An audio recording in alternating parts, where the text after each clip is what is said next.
E aí pessoal, beleza? Estamos aqui começando hoje uma busca de informações no Family Search, né? E eu pensei que seria bem interessante convolver, né? Quem ainda não conhece a plataforma, para conhecer esse buscador de genealogia, montador de árvore genealógica e todo o resto. Basicamente me ajudou a chegar até onde eu estou agora, né? E também para saber os países e coisa assim que tem interesse sobre o assunto, né? Hoje dei uma paradinha com a parte de pesquisa histórica e vamos ver um pouquinho mais sobre esta outra parte do sistema. Hoje estou aqui acompanhado dos dois maiores dorminhocos, acho que do lado de cá dá para enxergar a cachorrinha, e logo aqui atrás de mim o senhor gato. Ah, beleza. Que vida, que vida. Bom, vamos lá. Hoje que eu acessei aqui a página da minha esposa, né, para mais ou menos ter uma ideia, estava procurando umas informações e tudo.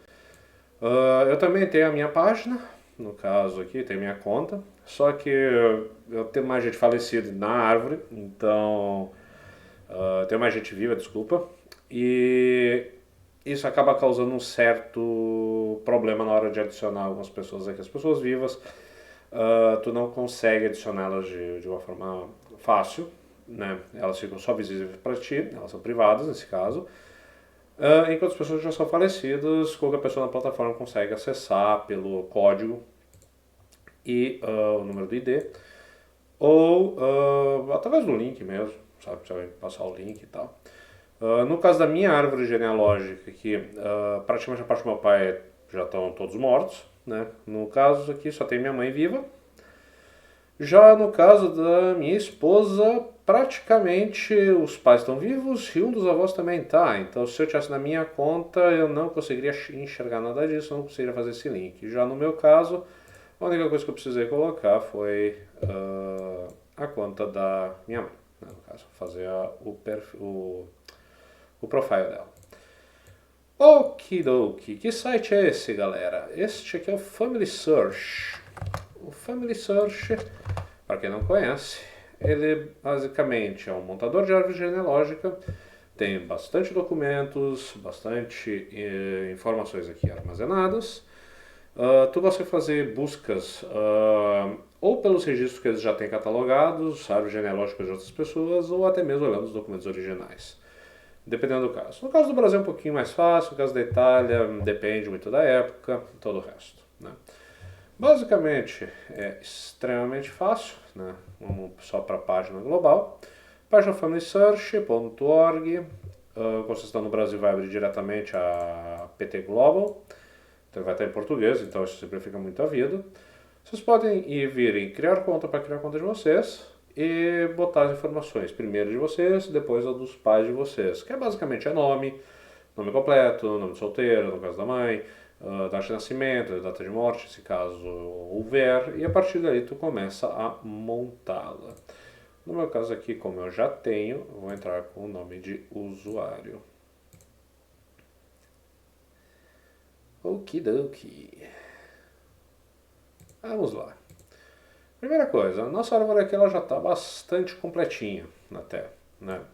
No caso da minha esposa, eu consegui até os imigrantes que nasceram na Polônia e vieram ao Brasil, que é a primeira geração, no caso dos que vieram. Alguns dos pais deles também vieram, no caso aqui a gente consegue ir um pouquinho mais para trás. A partir daqui para frente são todos nascidos no Brasil. No caso da minha árvore é um pouco diferente. No caso do meu bisavô, bisavô, não tenho muita certeza dele, então o nome está meio, não muito completo. O que acontece? Nem todos os que estão aqui, nos trisavós, são os que vieram da Itália. O caso do Antônio Vanin, sim, mas fora isso, do Antônio Vanin e da Tenucci, se eu não estou errado, não, ela não, verdade, ela nasceu no Rio Grande do Sul. E alguns dos outros aqui nasceram, alguns no Rio Grande do Sul, alguns fora do Rio Grande do Sul, na Itália ainda. Por parte da minha mãe. Por parte do meu pai, a coisa é um pouquinho mais perto. no caso, seria o meu bisavô. Meus bisavós nasceram na Itália, casaram e morreram no Brasil. Ou no caso da Espanha, aqui embaixo. Sim, eu tenho parentes espanhóis. Alguns dizem que é exatamente por isso que eu tenho uma paciência muito baixa e ao mesmo tempo faço drama por qualquer coisa. Não sei se é genético, mas se for, que bom. Se não for, é só criação mesmo, que deu ruim. Bom, o que acontece? Cada uma dessas pessoas aqui que vai adicionando na árvore, elas têm um perfil. Tu consegue clicar na árvore geral, ter acesso aqui do lado, senão a gente vai no nome dessa pessoa. E aqui dentro temos, basicamente, tu adiciona todas essas informações. O nome da pessoa completo, sexo, data de nascimento, se tem informações do batismo, se tem informações do falecimento, onde foi sepultado e todo o resto. E por aí também tu pode adicionar mais de um casamento, mais de um... casamento no meu caso do meu pai são 2, mas ele teve um relacionamento fora, porque nesse período que ele casou com a primeira esposa não podia ter o divórcio ainda, era complicado pra caramba e tal, né? Tinha toda uma dificuldade. Ele tem uma outra família que não aparece aqui, mas tu também pode acrescentar essa pessoa, vamos acrescentar cônjuges. Ok. No caso do meu bisavô, por sinal, isso é uma bela de uma verdade, porque como a gente conhece no Brasil, aquela lenda urbana, que de lenda não tem nada, a pessoa pega, diz que vai comprar cigarro na cidade e desaparece pelo resto da vida. Foi basicamente o que aconteceu com meu bisavô. Teve os filhos com a minha bisavó, e chegou a um ponto que decidiu ir comprar cigarro e nunca mais souberam dele até o dia que ele morreu, que precisavam das assinaturas do parente mais próximo, dos herdeiros, aquela coisa toda ali e tal, para fazer essa certidão de óbito. Pois é. Curiosamente, o cara era tão folgado que eu sei que nessa nova família ele deu os mesmos nomes dos filhos que ele já tinha com a primeira esposa para os novos filhos, e esses acabaram tendo netos e acabou indo para frente. Então, no meu caso, existe um outro João Manganelli filho e existe um outro João Manganelli neto. Nem um pouco divertido isso quando te dá problemas, mas acontece. Bom, o que importa aqui dentro é fontes.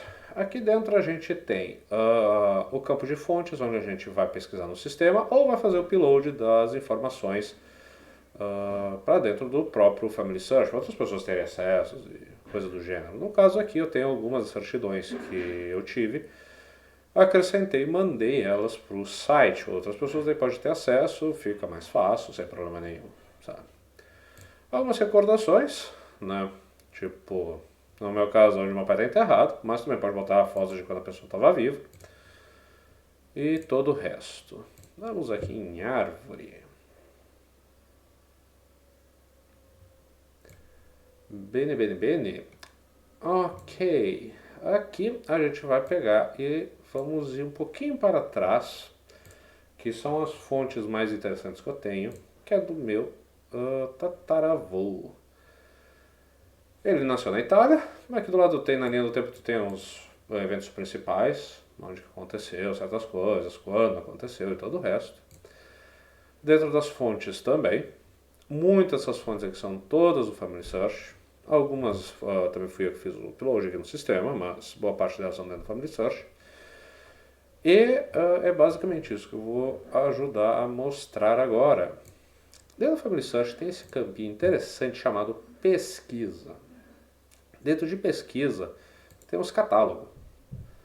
E aqui dentro podemos procurar pelo local onde a gente acha que aconteceu esse determinado fato, ou basicamente tu poderia também pesquisar por sobrenomes, autores, palavra-chave, mas sendo bem sincero, eu nunca dei muita sorte. Eu geralmente procuro pelo local, que é muito mais prático. Por exemplo, nesse meu caso aqui, a gente vai procurar a comune de Zibello, que é a cidade da onde veio o meu antepassado. O Family Search faz o favor de colocar pra gente aqui, sempre que, por algum motivo ou outro, o nome teve vários, o local que está procurando teve vários nomes, ele tenta colocar aqui dentro, basicamente, todos os nomes que ele tem dentro do sistema.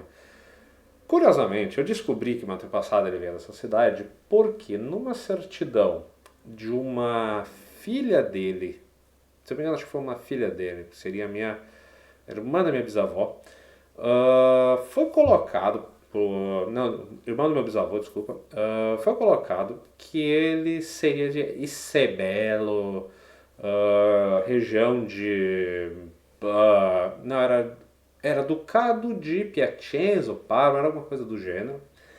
E nesse caso, eu tive que sair correndo, porque nessa época o Family Search não tinha essa função de procurar os locais. E vou lá eu tentar entender aonde que era esse lugar. Para começar, Isebelo não existe. Né? Então eu tive que primeiro procurar que ducados ele estava falando, que ducado era esse de Parma ou de Piacenza. Nunca tinha ouvido falar, eu sempre achei que aquilo ali foi uma região completa, tudo bem. Aí quando eu achei esse ducado, por sorte ele tinha a mesma extensão territorial do que é hoje a província de Parma. Por sorte. Fiz uma pesquisa meio bem básica ali sobre quais são as cidades que tinham ali dentro e por um acidente achei Zibelo, que era muito parecido o nome com Isebele, alguma coisa do gênero. Eu pensei, vou apostar minhas fichas aqui. De fato, era a cidade, a certidão estava lá, mas não era lá original. Originalmente, essa certidão estava numa fração, um pedaço da cidade.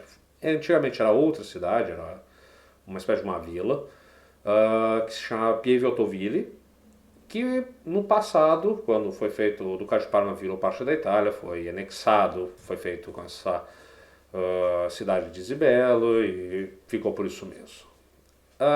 Bom, curiosamente, hoje em dia, o Family Search tem essa função de colocar da onde que é, da onde que não é, quais são os locais que são conhecidos por esse nome, de onde, no caso, e as datas de qual a gente está falando. Essa cidade chamada Zibelo, por sinal, ela existiu até 2015.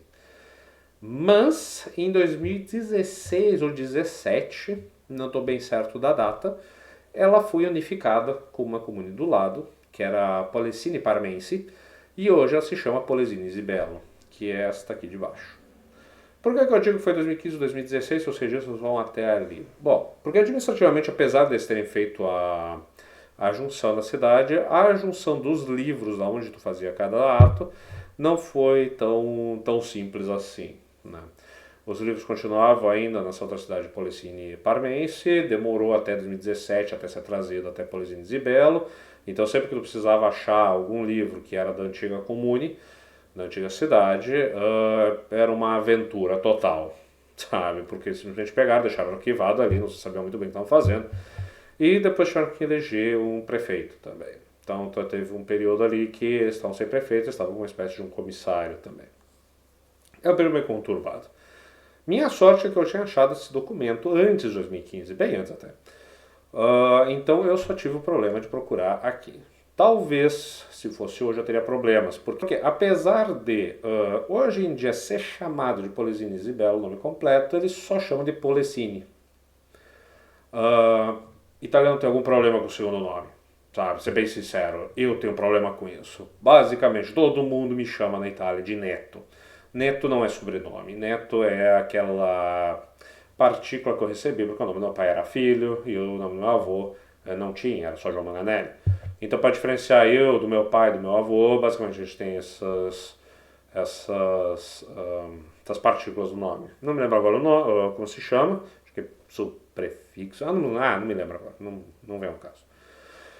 Mas basicamente o que acontece, na Itália todo mundo tem um sobrenome, só um sobrenome. Pode ter dois ou mais nomes, isso até é normal, tá na certidão de nascimento, mas dificilmente utiliza durante o dia. Muita gente nem sabe que é um segundo nome, isso não é uma coisa tão estranha assim, não.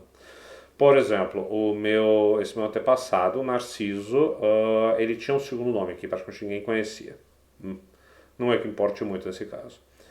Mas, então o que acontece? Quando a cidade ela tem dois nomes, geralmente eles chamam sempre pelo primeiro. E hoje eu teria provavelmente um problema para conseguir achar, porque se dali a pouco na Wikipedia ou qualquer outro método de busca eles mantêm só o primeiro nome, bom, nunca que eu ia achar isso daí, ia dar um belo de um trabalho. Mas é possível. Só para avisar, se você sabe mais ou menos de onde que é a região da cidade, você pode escrever a cidade. Se vocês não sabem, nesse sistema vocês podem botar direto a região ou a província. E a partir dali ele começa a listar os documentos que estão dentro, ou as cidades que tem dentro dessa província que eles têm documentos. Isso ajuda bastante, já vamos chegar lá. Vamos procurar a primeira coisa, Zibelo. Vamos lá. Bom, essa daqui é a página da parte de Zibelo, os documentos que eles têm ali dentro. Por sorte, eles têm, que eu sei, esses dois documentos, se eu não me engano, online, acho que eles só têm o registro clerical. Não, acho que eles botaram, né? Eles botaram o registro civil. Talvez esteja fechado para quem não esteja dentro de alguma das igrejas dos santos dos últimos dias. Para quem não sabe, o Porto da Family Search faz parte dessa igreja. Tem bastante lugares. Na minha cidade, por sorte, tinha o Centro da Família, que é um departamento que fica dentro dessa igreja. Tem mais informações na página do próprio Family Search que vocês conseguiriam localizar. Bom, o que acontece? No meu caso eu sei da cidade onde eu vou manter passado, mas eu não sei onde é que está esse documento, quais são as datas e coisas do gênero. Temos esses dois. Vamos dar uma olhadinha no registro de Estado Civil de Zibelo. Beleza. Aqui em cima tem algumas informações, né, sobre o que é, o tipo de microfilme que eles usam, quando que foi pego, onde que está, a localização e aquela coisa toda. Aqui tem algumas informações que são até interessantes, né? E aqui embaixo nós temos alguns documentos, basicamente as publicações são as publicações de matrimônio, os próprios matrimônios. Primeiro no Brasil é edital, é os editais, depois os matrimônios, mortes, às vezes tem o nascimento, que nem no caso desses primeiros aqui, e às vezes tem algum outro filme que está perdido aqui, só Deus sabe por quê. Acontece que tu tem essa coisa, o formato. Aqui é o formato de rolo. Ou melhor dizendo, ele é o formato de microfilme, não está digitalizado na internet. Às vezes os caras, no caso aqui eles botam essa questão de pesquisa, porque pelo menos eles digitaram a pesquisa. Onde tu pode clicar e fazer uma busca com base em alguns dados. Aqui, por exemplo, meu sobrenome. Por azar não achou nada. Ok, ele está procurando dentro do número, estaria certo, mas então significa que não tem ninguém com esse sobrenome ali dentro, pelo menos lá dentro do catálogo que eles estão falando aqui. Dados importantes que tem aqui. O filme, é o número do filme, o número do grupo de imagens, esse aqui é um número que vai ser bastante utilizado depois também para conseguir localizar algumas informações. E por hora é isso, não dei sorte de mostrar para vocês como é que é dentro dos registros. Mas se esse daqui não funciona, o outro com certeza. Porque em geral, no caso da Itália, os registros católicos são mais acessíveis dentro dessa outra igreja do que os próprios registros do registro civil. Curiosamente, existe um outro jeito de achar esses registros civis, depois eu vou mostrar. Mas por hora, vamos tentar procurar só as informações que tem dentro do Family Search. Aqui dentro a gente tem os registros eclesiásticos. Ok, agora temos essa figurinha aqui que é a câmera fotográfica, significa que é visualizável o documento. Mesma coisa, aqui tem informações, aqui tem algumas anotações que às vezes é importante. Texto em latino e italiano, significa que o texto está escrito ou em latim ou italiano. E esse é o meu terror, já vou mostrar por quê. Beleza, vamos dar uma olhadinha nos batismos de 1867 em avante. Basicamente aqui tu tem uma relação com as fotos desses documentos. Esse aqui por que eu escolhi esse registro? Porque quanto mais novo é um pouquinho mais fácil fazer essas buscas. Em geral, as igrejas italianas, a partir da unificação da Itália, elas começaram a escrever os documentos que estão dentro do batismo em italiano, né? Tentaram manter assim, várias igrejas são assim, não que eu saiba se existe uma ordem específica para fazer, mas até onde eu sei eles fizeram dessa forma, até pelo menos o registro civil italiano ele está em pé. Um outro detalhe do porquê que é isso, é que a unificação italiana foi meio que contra os interesses da igreja, então também tem esse pequeno detalhe. Mas vamos deixar quieto, essas partes históricas ali, elas são interessantes no segundo momento. Registros de batismo. Aqui dentro a gente pode clicar em qualquer uma dessas imagens e ela vai te dar a foto do livro, né, daquele livro em específico. E esse aqui, ele fez o favor, mas muito favor, de fazer um índice, certo? Não vai me dizer por que é um favor. Porque é uma exceção tremenda à regra ser um índice isso aqui. Porque, sinceramente, não tem índice. Tu geralmente fazia as coisas, eles escrevem um corrido e tu tem que adivinhar a data. Mas vamos pegar aqui, por exemplo. Vou fazer uma pesquisazinha aqui bem rápida. Temos quem aqui? Estamos na letra S. Em geral também, quando tem um índice, os caras eles simplificam um pouco a vida e eles botam aqui do lado em qual letra que a gente está falando. Não vai ser o caso, quero a letra M. Vamos lá. Prometi essa daqui, ou essa é a N, não tenho certeza. Não, essa é a M. Ok. Aí podemos dar um zoom, né, e procurar a partir daqui, aonde é que está. Vamos fazer uma pesquisa bem rapidinha aqui, vamos lá. Merle, geralmente assim, os registros católicos eles tendem a botar o sobrenome primeiro, o sobrenome do pai. Não botam o sobrenome da mãe, tá? Muito raro, se já acontecer, a não ser que seja filho de mãe solteira, que não é exatamente uma coisa muito boa para a época. E geralmente nesse caso a família tentava achar um jeito de casar a guria e fazer o pai assumir normal, sabe? Tipo assim, tu ser filho de mãe solteira não era uma coisa boa por nada. Então é sempre primeiro o sobrenome, depois começa o primeiro e o segundo nome. Nessa situação, né, a gente está fazendo uma busca simples, porque o sobrenome é o mesmo que veio para mim, no caso, que é Manganelli. E aqui, para quem consegue correr os olhos de uma forma bem rápida, mais ou menos já consegue localizar alguma coisa. Eu já consigo localizar aqui. Manganelli. Meu Jesus, que letrinha. Maria Manganelli. Provavelmente era esse o nome que usava. Nos registros italianos eles geralmente botam a página. Às vezes eles botam o número do registro, mas é meio difícil de acontecer. A página sempre. Vamos ver se a gente acha mais alguém que seja um pouquinho mais fácil. Jesus. Aqui temos outro. Manganelli. Meu Jesus. Por que os caras escrevem desse jeito? Bom, tudo bem. Página 27. A gente vai lá então, é mais fácil. Página 27. O que acontece? Eles contam, e nesse livro especificamente, eu acho que cada página é uma página individual. 32, 33, sim, cada uma página individual. Alguns livros falam, a página é a da frente e atrás é a mesma página V, verso. 27, então provavelmente seria aqui. 28, 27. Aqui, por sinal demos sorte, é bem essa aqui. Adelis, é o que parece. E esta daqui é a letrinha maravilhosa do registro de batismo dessa pessoa. O que acontece? Difícil de ler? Bastante. Nesse caso, ele está em Infantem Natem Libre, está em latim, tá?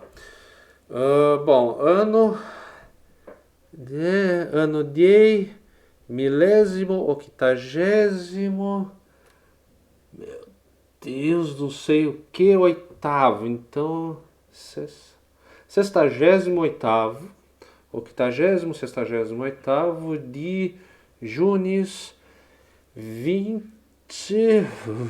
meu Deus, 20, não vou saber direito exatamente o que está escrito. Se depois eu me localizar, a gente tenta procurar isso aqui. Bom, não é uma pessoa que é parente minha, só para avisar.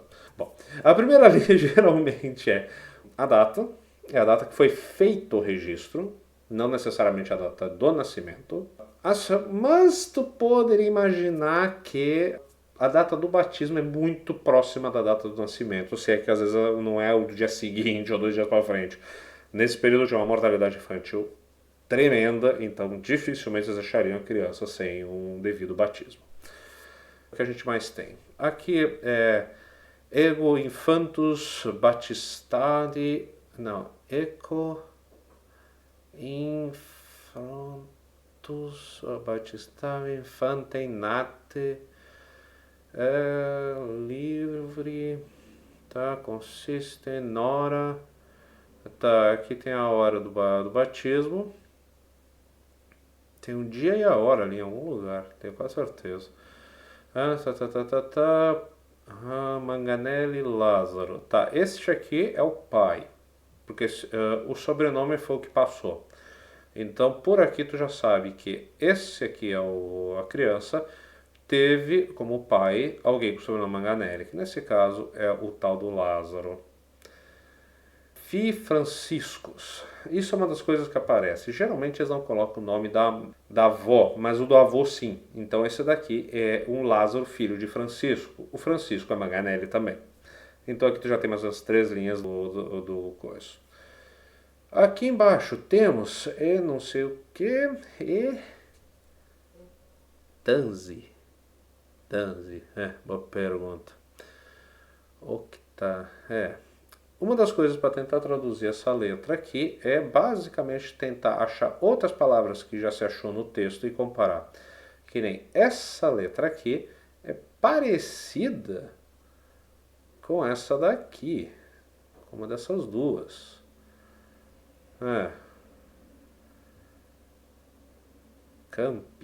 Canzi. Não tenho certeza do nome, mas esse é o sobrenome. E aqui tu tem Maria, que é o nome da mãe. Então é primeiro sobrenome, Maria, filha de Matei. O Matei tinha esse sobrenome aqui, mesma coisa, foi o que desceu. In cui nomes Adele, basicamente isso. E é isso. E aqui embaixo é a pessoa que fez o registro. Parabéns, esse é um registro em latim fácil de ler. Que perceba-se que eu não consegui ler metade, mas eu consigo tirar as informações que precisa, e isso é a parte que importa desses registros. Tu consegue achar o nome do nascido e todo o resto. Se eu não me engano, nesse livro aqui também está o nome do meu antepassado, se eu não estou totalmente errado. Deixa eu só pegar aqui a linha do tempo, porque eu não me lembro de todo mundo.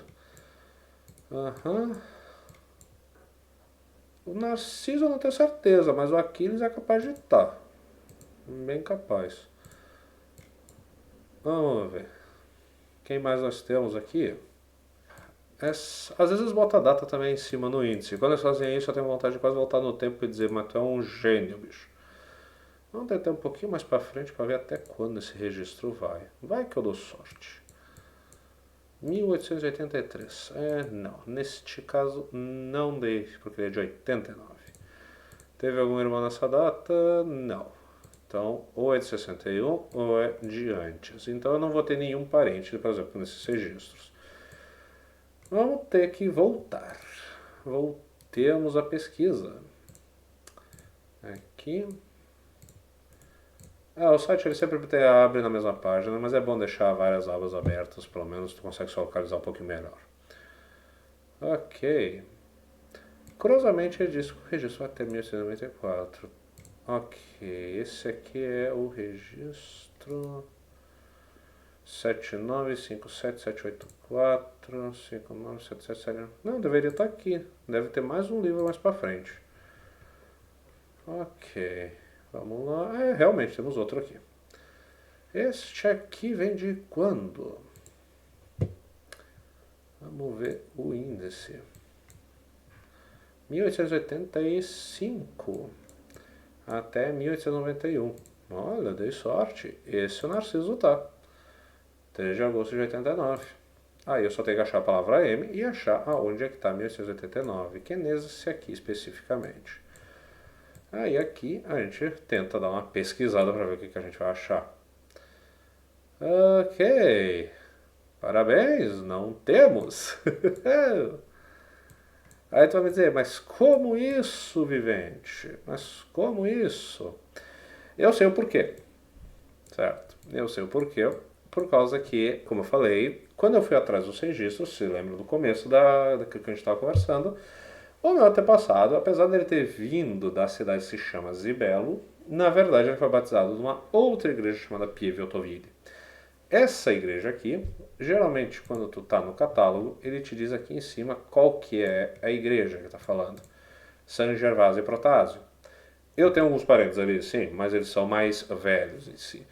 O meu antepassado ele nasceu já numa outra igreja, que se chama... eu não vou me lembrar, vou ter que procurar. Vamos procurar. Catálogo, vamos lá. Pieve Otovili. Pieve Otovili, Zibelo. É basicamente assim que a gente acha. Existe um outro jeito, que é como? Quando tu achou, por exemplo, nesse caso aqui, eu estou em Zibelo. Quando eu quero saber o que tem dentro de Zibelo, para daqui a pouco, será que tem mais alguma coisa ali dentro que eu queira localizar, ou sei lá, uma outra igreja e tal, tu pode clicar aqui, veja lugares dentro. E aí aparece Pieve Otovili. E foi assim que eu descobri que esse meu parente poderia ter vindo desse outro lugar. Tu também pode fazer a parte contrária, em vez de ficar em Zibelo, ir para a região de Parma, desculpa, a província de Parma, que daí é aqui em cima. Quando tu clica, ele subiu um nível, digamos assim, administrativo, no caso da Itália. E aí aqui dentro ele tem, esses aqui são os registros que estão online, daqui a pouco alguma coisa dessas ajuda, só que os registros eclesiásticos, geralmente quando tu está no nível de província ou de região, é meio confuso. Dá para fazer, nenhum problema, mas é meio confuso. Tem esses outros registros que são ou registros mais antigos ou mais novos, ou são de alguma cidade específica, coisa do gênero.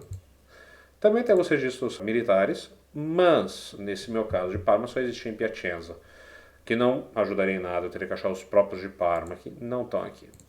Alguns outros documentos, nesse caso é pouco relevante, mas o que acontece? Quando eu estou na parte da província, eu posso daí sim rever lugares que tem dentro da província. E aqui eu tenho o nome de todas as comunas que estão cadastradas no Family Search dentro dessa província ou dentro dessa unidade administrativa. No caso de Zibelo, tinha Pieve Otovili, que era subordinada. No caso de Parma, tem todas essas comunas que são subordinadas diretamente a Parma. Por sinal, está aqui a antiga cidade Polesine Parmense, que hoje em dia se unificou com Zibelo e se virou Polesine Zibelo. Para quem interessa, basicamente assim que funciona. Uma das curiosidades que tem, quase todas as regiões da Itália tu consegue achar de alguma forma dentro do Family Search, quase, mas não todas. A região da onde eu moro, né, onde eu tenho casa ali e tal, apesar de não morar mais lá, eu estou morando hoje na Polônia, né, ela não tem os documentos do Family Search.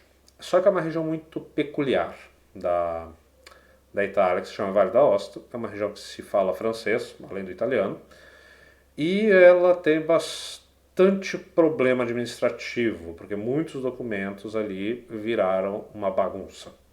Então é bem complicadinho, mas pouquíssimas pessoas, eu acho que quase ninguém migrou do Vale d'Aosta para o Brasil, então duvido que seja o caso. Outros lados, tipo que nem o Vêneto, Trento, Friuli Venezia Giulia, as províncias que estão ali, alguma coisa perto de Milão, tipo Bergamo, Brescia, ali já é um pouquinho mais complicado, não porque os registros não existam, mas porque realmente é bem confuso de tentar achar aqui. Alguns registros sumiram, alguns eles se recusam a botar e por aí vai. Desculpas existem nas mais variadas e ali realmente tem uma confusão tremenda que muita cidade fundiu, separou, virou e todo o resto. Além de ter sido um grande teatro de guerra durante a Primeira Guerra Mundial. Então, realmente, ele pode ter sido perdido muitos desses documentos. Com os meus documentos, por exemplo, da parte espanhola, muitos documentos foram perdidos na Revolução Espanhola, quando o pessoal que era anticlerical, que na época o clero em si, eles estavam do lado do Franco, principalmente pela questão nobiliárquica e todo o resto, né? Tipo, já tinha caído a monarquia já fazia um tempo na França, na Espanha, e o clero sempre foi muito próximo dessa questão nobiliárquica, a questão monárquica. Eles viram no Franco talvez uma volta naquilo ali, todo o resto, tem um monte de desculpas, mas uma coisa é verdade, quem botou fogo na igreja foi o pessoal que era do lado da esquerda. Não tem motivo para tu atear fogo numa igreja, não importa o que acontece. Porque o padre era direita, centro, cima ou baixo, era fascista, ou isso e aquilo, sim, mas o local de culto, o que tem a ver? Né? Bom, basicamente foi destruído, muitos documentos foram destruídos naquela região ali. Então eu não consigo localizar eles, por azar. Né? Então, bem complicado. Tenho informações laterais, mas não o suficiente para refazer a documentação completa. Mas voltando, isso é só uma peculiaridade no caso da Espanha. Portugal sempre foi estável, então lá basicamente tu tem, não sei se eles disponibilizaram aqui no site, mas em geral lá dificilmente vai ter desaparecidos coisas. Mas no caso da Espanha, especialmente aquela parte sul da Espanha ali, é bem complicadinho mesmo. Do ponto de vista de outros países, tipo França, Alemanha, a Alemanha tem bastante coisa, mas a Alemanha também é bem confusa. Eu pessoalmente entendo pouquíssimo da história da Alemanha antes de 1900, basicamente. Né? Um pouco antes da Primeira Guerra Mundial, eu entendo pouquíssimo essa parte da Alemanha. E é bem difícil de tu conseguir localizar os documentos. Eu sei que existiam as igrejas católicas, que eram minoria em muitos aspectos, tinha as igrejas luteranas, que era a maioria. Os documentos da igreja católica estão em latim, os documentos da igreja luterana eles estão em alemão. Existiam outras igrejas, não sei nesse caso, existia muito dentro das sinagogas também, esses documentos ali. Só que até a localização é bem complicada mesmo. Para quem tem familiares alemães, é uma aventura. É uma aventura. Pessoalmente, eu não lido com essa parte. Da Alemanha, eu só cuido do período Primeira e Segunda Guerra e o entre guerras ali. Essa parte me interessa e deu para ir. Bom, vamos lá. Vamos voltar aqui para Pieviotoville. Vamos lá, Pieviotoville. E aqui a gente também tem alguns registros eclesiásticos da igreja, que lá é outra igreja, é a San Giovanni Battista, não a Protásio e todo o resto. E aí, neste caso, a gente consegue localizar. Também os registros estão disponíveis, esses registros são ruins de ler. Alguns têm índice, muitos não vão ter índice. Nesse caso aqui, a gente tem letra M até o ano de 1873, 1885, não, preciso de 1889. Tá, não, é exatamente isso. Então a gente vai ter que ir para o próximo livro. Às vezes tu vai encontrar um desses documentos oficiais, assim, são geralmente documentos da própria paróquia. Universo, símbolos, Fidem, Taxis, Testamento, Paroquialis, Eclésia, Diocese. Tenho quase certeza que isso aqui é um documento de outra paróquia confirmando que o cara é, de alguma forma, lá um pároco daquele lugar. Vamos para o próximo livro, que é lá onde que talvez esteja. Aqui. Eles fizeram o favor de escanear a capa, que ajuda bastante, porque geralmente na capa do livro diz onde é que está. Liber Baptistorum, para quem é um bom falante de português, sabe que é basicamente livro de batismo. Falante de português consegue entender que isso é um livro de batismo, mas para quem fala outras línguas, né, acredite, não é tão simples. Vamos lá, letra M. Eu acho que é esta aqui. Meu Deus, tá meio ruim aqui, mas sim. 1888, 1889. Curiosidade. Aqui tem este aqui, se eu não me engano, esse Manganelli é parente. Eu acho que eu até botei na árvore. Que caligrafia maravilhosa. Não sabe como faz falta isso, mas tudo bem. Tá aqui meu antepassado. Manganelli Francisco Narcisos. Como eu disse, ele tem um segundo nome. Francisco nunca usou. E esse se torna bem fácil no caso de conseguir localizar. A página é 84. Vamos lá. Acho que ela deve ter passado por muito. Sim, 100. Putz. 84. Não falta mais muito, não. 85. 84. Estamos aqui. Ok, agora a gente tem que achar a figura. Manganelli. Tá aqui. Aqui tá um pouquinho melhor de ler do que o anterior. Anno Domini, milésimo, octagésimo. Não. O que tem. Meu pai. O que tem centésimo. Bom, basicamente é 1889. 89º, o que tem césimo. Ai, eu odeio falar desse jeito, porque realmente só eu erro muito feio essas palavras, mas basicamente é 1889. Dia 4 Augustus, sim, 4 de agosto, foi o dia do batismo, né, no caso, né? E reverendo Cancus Ioannis Fulcini, delegatos, intrapares, tá, presbíteros, eclesiástica, colegiata, blá blá blá, Ioannis, ok, o que nós temos aqui? Temos uma Ganélia, então sabemos que é o pai, nesse caso. Por sinal, aqui em cima tem o dia. Infantem nato ieri, hora septima, andimidi, amidi pomeridiana, às 7 horas da manhã, se eu não estou errado. Ex de Manganelli e Aquiles, filhos Jacobi, ou Jacobus, ou Jacobo também, que é Giacomo, que é a tradução literal, no caso, para o italiano. E Regina Sbarbori. Aquile, filhos de Jacobi e Sbarbori Regina. Esse daqui é um dos poucos casos onde o nome da avó da criança aparece. Nem sempre aparece, geralmente não. Mas tu sabe que Sbarbori é o nome do pai da Regina. Então, por isso que ela tem. Et ex et de Rideri Clotilde, que é aqui, que é esta daqui. Bom, eu achei o nascimento dela e ela não tinha só um segundo nome, ela tinha 4 nomes: Ferdinanda Maria Clotilde Emília Rideri. Pois é, e aí cada documento do Brasil ela usava um nome diferente. Ela chegou como Emília Rideri em alguns lugares, depois ela começou a usar Clotilde Rideri, em alguns lugares apareceu Maria Rideri, e por algum motivo, em algum momento, ela usou Ferdinanda. Bom, na hora de eu for procurar esses documentos foi um tremendo inferno, porque quando tu tenta procurar, tu tenta achar o nome da criança com o nome dos pais, mas o nome dos pais nunca fecha. Nesse caso, eu consegui achar o registro dele. Eu não tinha data de nascimento, não tinha nada, que isso não estava no registro no Brasil.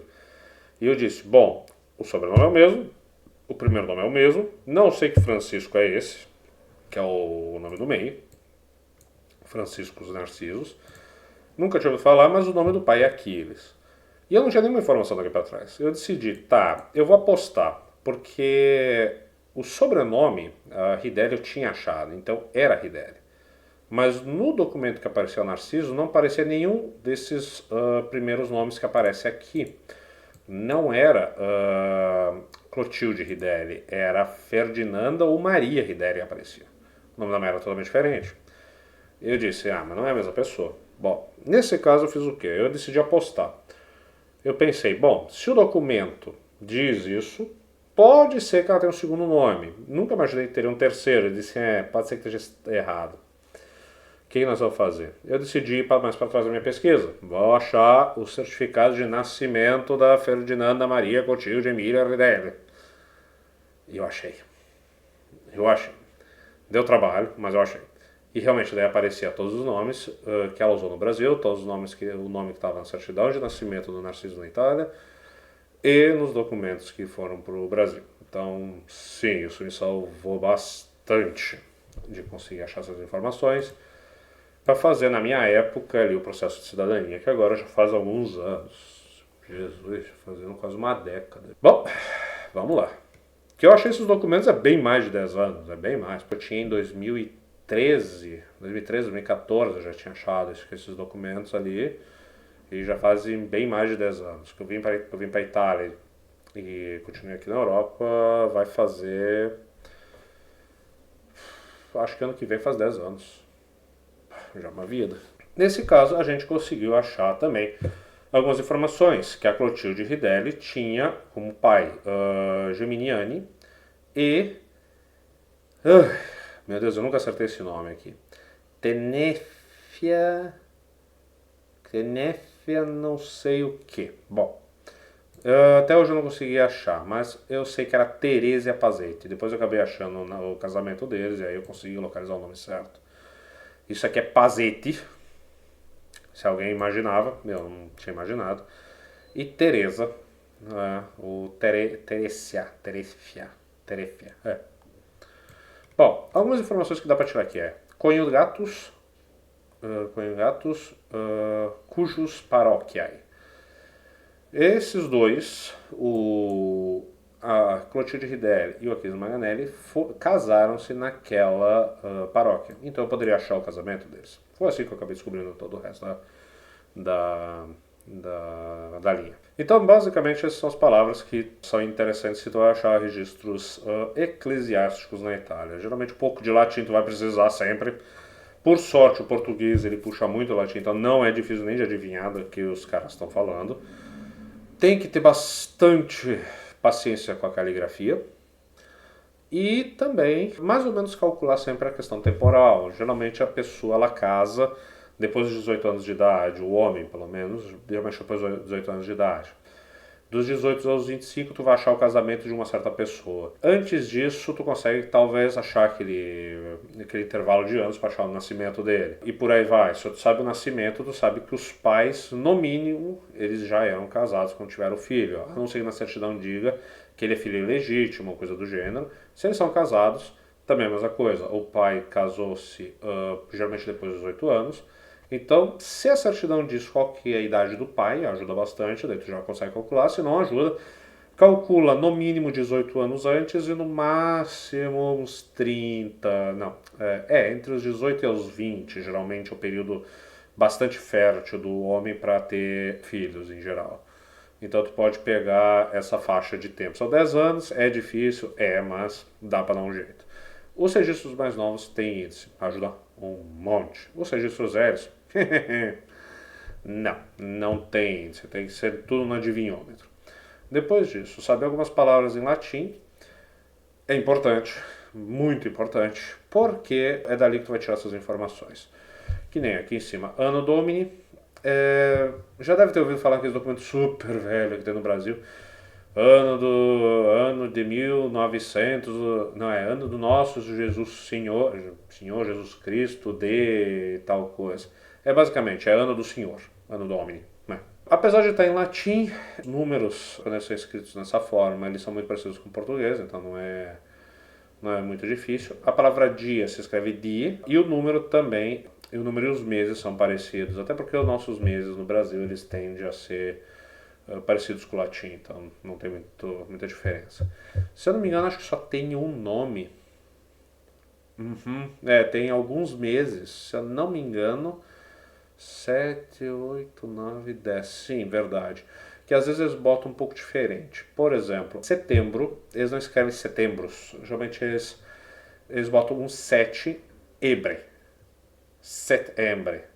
Depois, outubro é 8 ebre. E por aí vai até o mês de dezembro.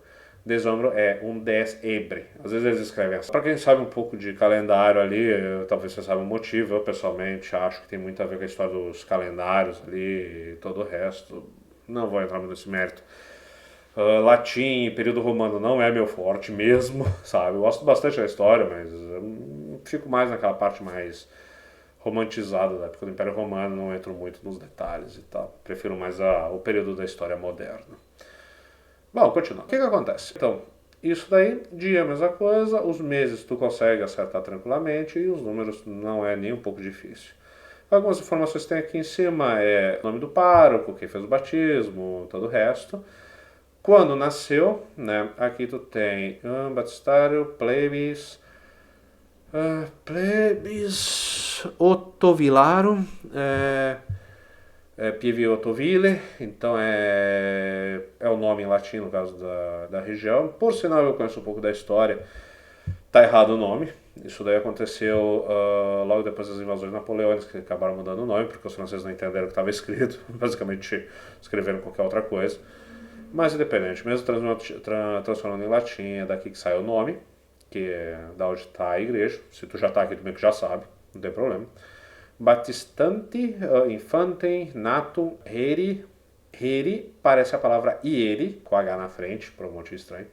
Mas essa palavra ieri, para quem sabe italiano, é a palavra ontem. Então é nato, heri, orum sétima, hora sétima. Então 7 horas. com de Núño Pomeridiana. Tenho que me lembrar que não me lembro direito, mas antes do pomerídio é de manhã e pós-pomerídio é de tarde. Só tenho que me lembrar se essa palavra aqui ela significa de manhã ou de tarde, tenho que dar uma olhada. Mas ele nasceu ou às 7 horas da manhã ou às 7 horas da noite. É basicamente isso que dá pra tirar da informação. Até porque, acredite, já até o horário do nascimento do antepassado é uma maravilha. Continuando. Ex, a palavra ex é de, em geral significa de, né? Que daí vem o nome dos pais. Que nem eu falei, outra informação importante, o nome da criança, o sobrenome da criança é o sobrenome do pai. Então, primeira vez que aparece o sobrenome aqui, geralmente é o pai que vai estar falando. Muito dificilmente é uma das cidades pequenas, que às vezes o parco tem o mesmo sobrenome. Aconteceu aqui, por sinal, mais para trás. Mas aí é só para tu entender um pouco o contexto, tu começa a tirar essas palavras e começa a entender, não, mas peraí, isso não faz muito sentido. Mas então, sobrenome da criança, sobrenome do pai. Filhos, e daí o avô, ele não vai botar o sobrenome, porque é o mesmo, né? E se tem da avó, vai ter a mesma coisa aqui. E no caso da mãe, geralmente a mãe sempre aparece o sobrenome e o pai, mesma coisa, que nem o avô no caso, né? O pai da esposa, e por aí vai. E vai ter geralmente essa parte, conjugatus, cujos paroquiae, cuios, conjugato nessa paróquia, ou casados nessa paróquia. Ou cuios, conjugatus, paroquiae, parmenses, por exemplo, casado na paróquia de Parma. E por aí vai. Okidoki. E aí a gente tem o finalzinho aqui, que nesse caso é os padrinhos de batismo, curiosamente tem. E é isso. Alguns registros vai ter essas anotações do lado, porque se a criança ela casou, ela morreu na mesma paróquia, os caras se prestavam a fazer essas anotações, mesmo os registros velhos, não é tão estranho. Se são paróquias distantes, depende muito da situação, às vezes os caras comunicam, às vezes não dá. Se foi na mesma paróquia, geralmente tá. Se não foi, difícil. Bom, pois então, essa daqui foi a primeira parte, mais ou menos para entender como é que funcionam esses documentos, especialmente os eclesiásticos. Quero fazer depois mais um episódio mostrando como fazer a busca para os documentos civis, ou civis antigos, que também existem, em outros sites da Itália, né? No caso da Itália especificamente. Depois a gente vai entrar nos casos da Polônia, nos casos da... não sei se da Espanha eu vou entrar, no da Alemanha sim, mas principalmente no caso da Itália e no caso da Polônia, certo, galera? Então vamos deixar assim, porque este vídeo já tem quase 1 hora, já tá longo pra caramba, espero não ter deixado ninguém entediado. Boa sorte e nos veremos. E para quem tá se perguntando, o gato só mudou de posição nesse período. Maravilhoso. Continuamos. Vamos fazer uma série daí sobre essa parte e daí a gente vai ver o que acontece. Se tudo der certo, a gente consegue terminar com essas partes dos documentos religiosos, principalmente, depois a gente parte para os civis. Vou ver de fazer essa parte dos documentos civis no caso da Itália, que é mais fácil, e os da Polônia vai ser por força os religiosos. E vamos ter um cursinho bem rapidinho de cirílico, porque os documentos da Polônia estão em alemão cirílico, e se der sorte um pouquinho de latim se tu está falando da parte austro-habsbúrgica, que é mais complicado de ser, mas é possível. Então tá, nos vemos!